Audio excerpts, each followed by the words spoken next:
Bem-vindos a mais uma exploração profunda. Eu confesso que hoje venho muito entusiasmada, porque queria começar com uma imagem um bocadinho caricata. Imagina o seguinte cenário. Conta lá. Encomendamos uma daquelas pizzas familiares das 4 estações para um jantar importante. Certo? Uma escolha clássica. Exato, mas a pizzaria, a meio do processo, percebe que ficou sem os ingredientes para a secção do outono. Ui.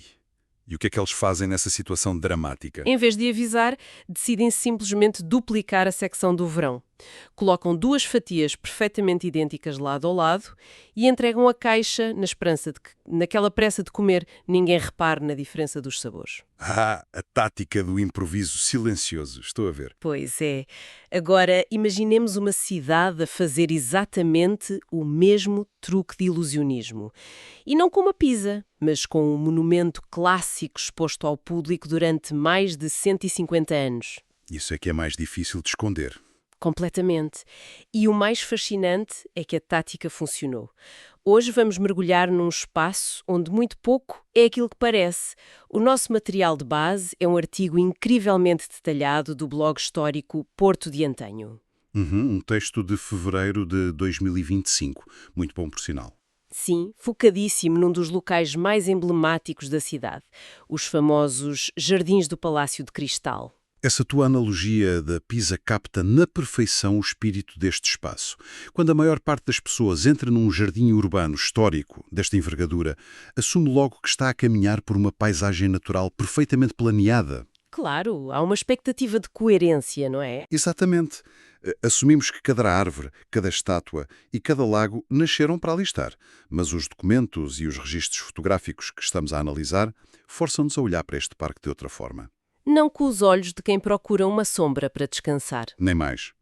Mas sim com a perspectiva de um arqueólogo urbano. Um jardim com esta profundidade temporal funciona, na realidade, como um registro fóssil vivo. Documenta a evolução política, artística e até os acidentes de percurso de uma cidade ao longo de mais de um século e meio. O que significa que a nossa missão com esta análise foge completamente à de um simples guia turístico. A ideia não é dizer onde fica a casa de banho mais próxima. Claro que não. A revelar os segredos. Exato. Vamos desembrulhar as camadas deste autêntico museu ao ar livre, que é no fundo um santuário de peças recicladas. E para isso temos de começar pela porta da frente, o chamado Jardim Emil David. Que tem o nome do arquiteto paisagista alemão, que o projetou lá na década de 1860. Pois, e quando lá entramos, a primeira coisa que nos atinge é uma imponência muito clássica. Temos fontes majestosas de ferro, esculturas intrincadas. Parece tudo importado diretamente de um postal francês do século XIX. E a palavra importado aplica-se aqui de forma muito literal. O embelezamento inicial deste espaço dependeu da aquisição de peças às mais conceituadas fundições francesas da época. Fundições como a Val dos Nez e a Durana, não é? Sim, e a Sommevoire também. Para compreendermos o peso disto, temos de recuar ao auge do que se chamava fontes de arte. Foi um momento de ruptura tremendo na história. Porquê? O que é que mudou assim de repente? Ora bem, antes da Revolução Industrial, uma escultura de grande porte num jardim era uma peça única, esculpida em pedra ou fundida em bronze, por um custo exorbitante. E, claro, reservada quase em exclusivo à realeza. Portanto, a Revolução Industrial democratizou a coisa. Exatamente. O que estas fundições francesas fizeram foi casar a arte de escultores de renome, como o Maturino Moral, com a produção industrial em série do ferro fundido. Ou seja, de repente a nova burguesia europeia podia simplesmente encomendar a beleza clássica por catálogo. Pois, escolhiam as estátuas como nós hoje escolhemos móveis numa loja. Bem, vamos desconstruir isto, porque a ironia dessa tentativa de domar a natureza com a perfeição industrial culminou num embate literal e quase cómico, diria. Estás a falar daquele acidente com a árvore. Pois claro, os registros mostram que em 2001 a natureza decidiu ripostar.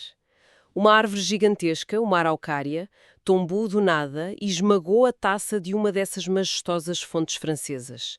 A fonte que está situada à poente? Foi um desastre patrimonial. Completamente. E o que me fascina não é apenas a queda da árvore, é o efeito dominó catastrófico que isso teve numa peça que já lá estava a resistir ao tempo há quase um século e meio. O mecanismo da destruição aqui é particularmente interessante do ponto de vista dos materiais, porque o ferro fundido é extremamente durável, sim, mas apenas se a sua pele exterior estiver intacta. E protegida dos elementos, imagino. Claro.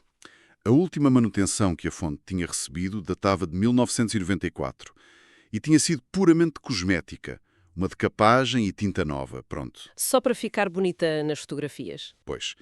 No entanto, o impacto colossal daquela araucária não provocou apenas danos estéticos, criou fraturas estruturais profundas no coração do metal. Ui. E no Porto, com a umidade que lá faz? É o cenário pior possível.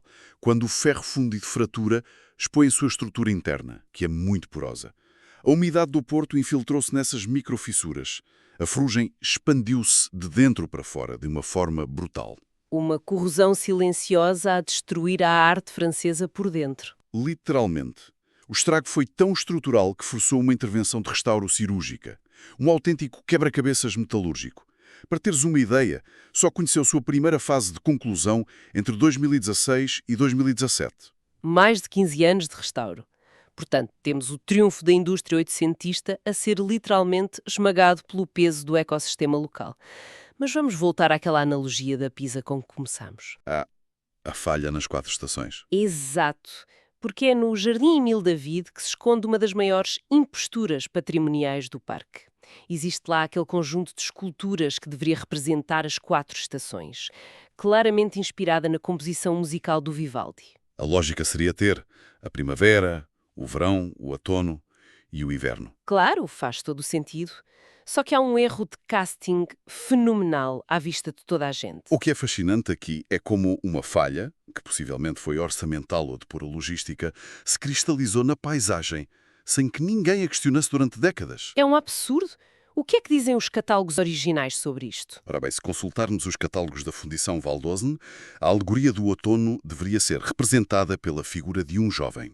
Este jovem estaria recostado num tronco, adornado com folhas de videira e cachos de uvas. O típico símbolo do outono, as vindimas e tudo mais. Exato. No entanto, essa peça nunca chegou ao Palácio de Cristal.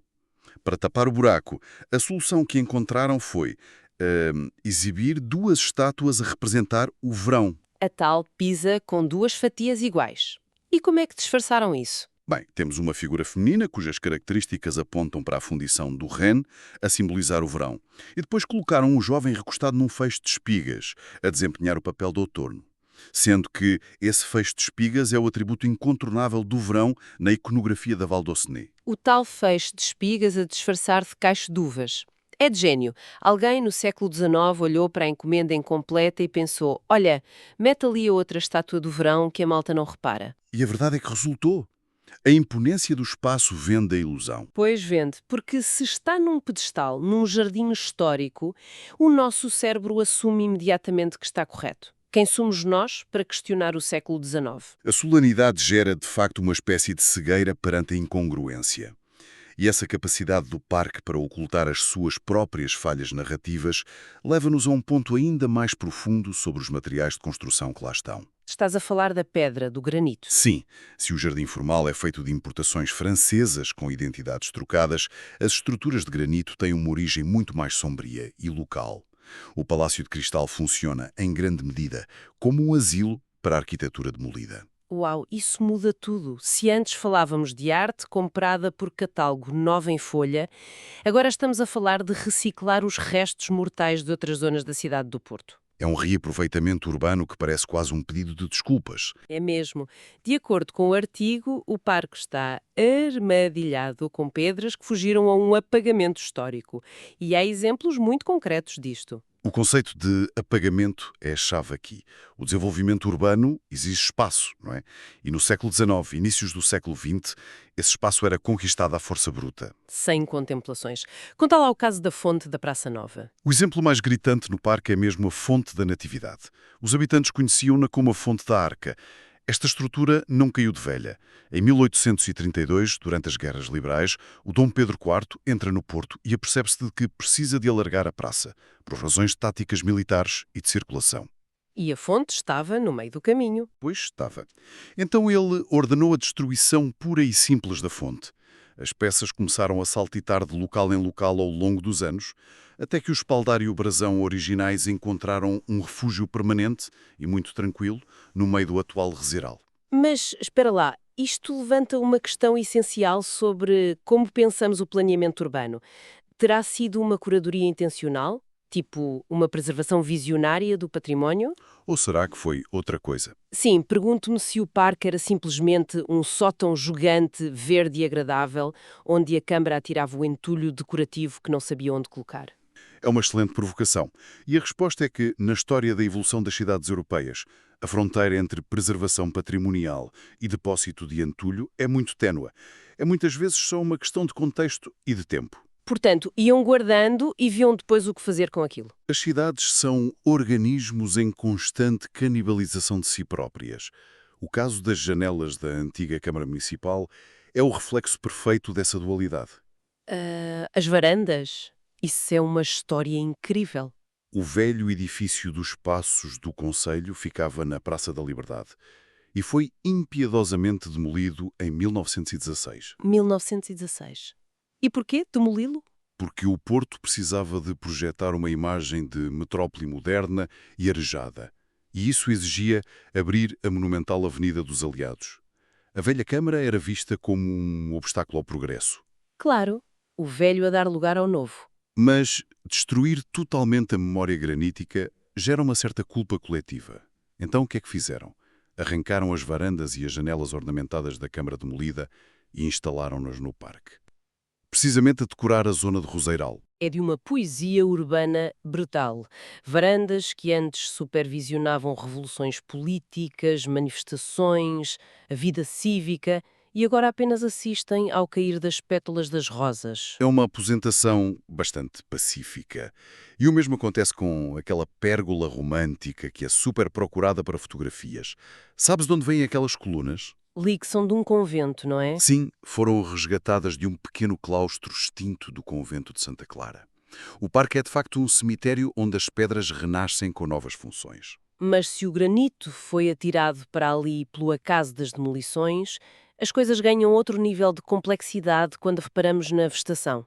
A flora, Sim, porque a vida orgânica do parque foi manipulada com propósitos altamente específicos. A flora ali não é nada inocente. de todo. No planeamento de jardins oitocentistas, a botânica não servia a apenas propósitos estéticos para ficar bonito. Funcionava como um vocabulário tridimensional super complexo. O Jardim dos Sentimentos é o exemplo perfeito disso, certo? Fica ali num patamar inferior junto à Casa do Roseiral. Exato. Na sociedade burguesa da época, as normas sociais eram incrivelmente rígidas. Muita coisa não podia ser dita em voz alta. Então, a linguagem das flores permitia a comunicação de sentimentos fortes. O arquiteto paisagista utilizou as plantas como palavras físicas. Por exemplo, a palmeira. A palmeira é plantada para significar a vitória. A oliveira, muito classicamente, traduz a paz. O jacinto representa a sabedoria. E é aqui que a coisa fica mesmo interessante. Porque não se ficaram apenas por esses finais felizes e palavras bonitas. Se olharmos com muita atenção, existe espaço para o lado obscuro da psique humana. O lado lunar do jardim. Pois, encontramos lá o alecrim a representar o ciúme. E temos a azinheira a simbolizar a tristeza, a consternação profunda. E a prova de que a azinheira não calhou a nascer ali por mero acaso é a sua localização. Fica mesmo junto à escultura A Dor, criada por Teixeira Lopes em 1898. Agora pensem nisto. Se alguém tem o trabalho de desenhar um canteiro e decide plantar deliberadamente a árvore do ciúme ao lado da árvore da paz, haverá ali uma mensagem passivo-agressiva de um jardineiro do século XIX que nós ainda não conseguimos decifrar? Essa leitura, embora especulativa, alinha-se perfeitamente com a mentalidade codificada e dramática do romantismo.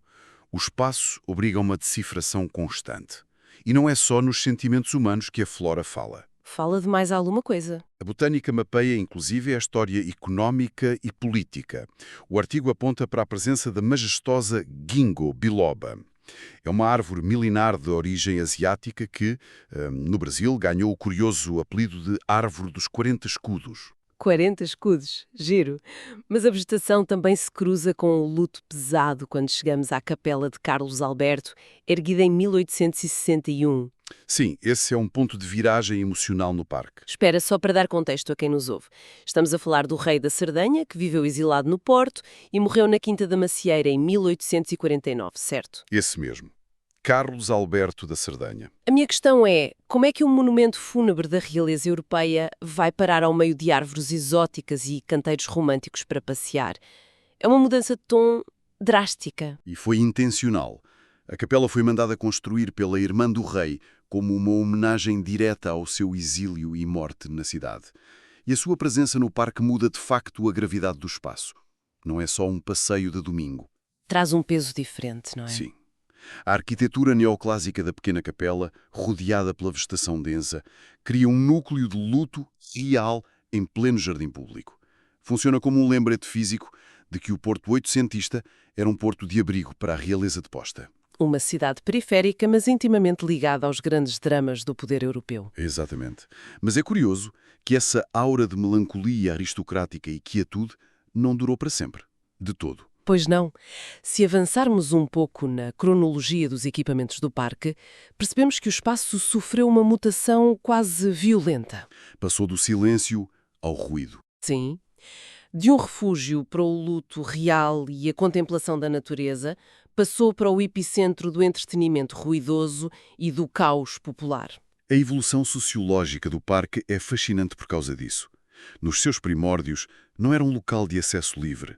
A documentação sobrevivente, como por exemplo uns bilhetes do ano de 1906, atesta que o ingresso era pago. O que criava logo um filtro de classe imediato, imagino. Completamente.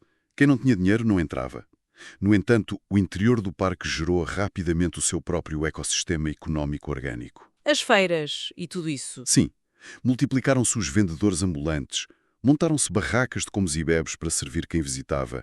O espaço de elite começou a ser invadido por um comércio popular, muitas vezes ruidoso e bastante caótico. E essa fricção de classe acabou por rebentar.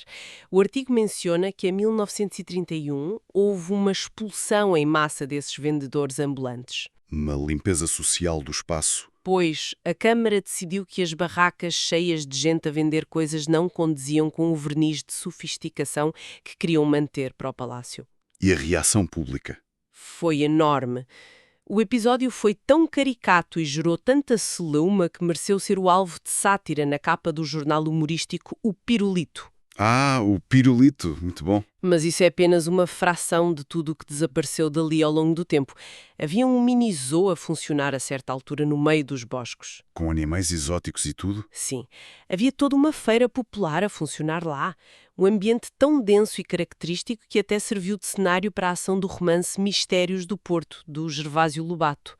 Havia coretos de música. E, acima de tudo, desapareceu a nave-mãe de toda aquela estrutura. O próprio edifício do Palácio de Cristal, a estrutura de ferro e vidro que dava, e ainda dá, um nome aos jardins. Se ligarmos isto a um contexto mais alargado de meados do século XX, compreendemos perfeitamente o mecanismo de renovação que operava na cidade. Sim, porque deitar abaixo um Palácio de Cristal não é uma decisão leve. Não, mas o Palácio de Ferro e Vidro, que era muito romântico, começou a ser visto como uma estrutura obsoleta, frágil e incapaz de responder às necessidades de uma cidade que se cria moderna, industrial e pujante. Então deitaram-no abaixo. E o que é que construíram no seu lugar? Em 1956, ergueu-se o Pavilhão Rosa Mota, que na altura foi desenhado pelo arquiteto José Carlos Loureiro como o Palácio dos Desportos, e foi uma ruptura tectónica nos materiais. Completamente oposto. Sim.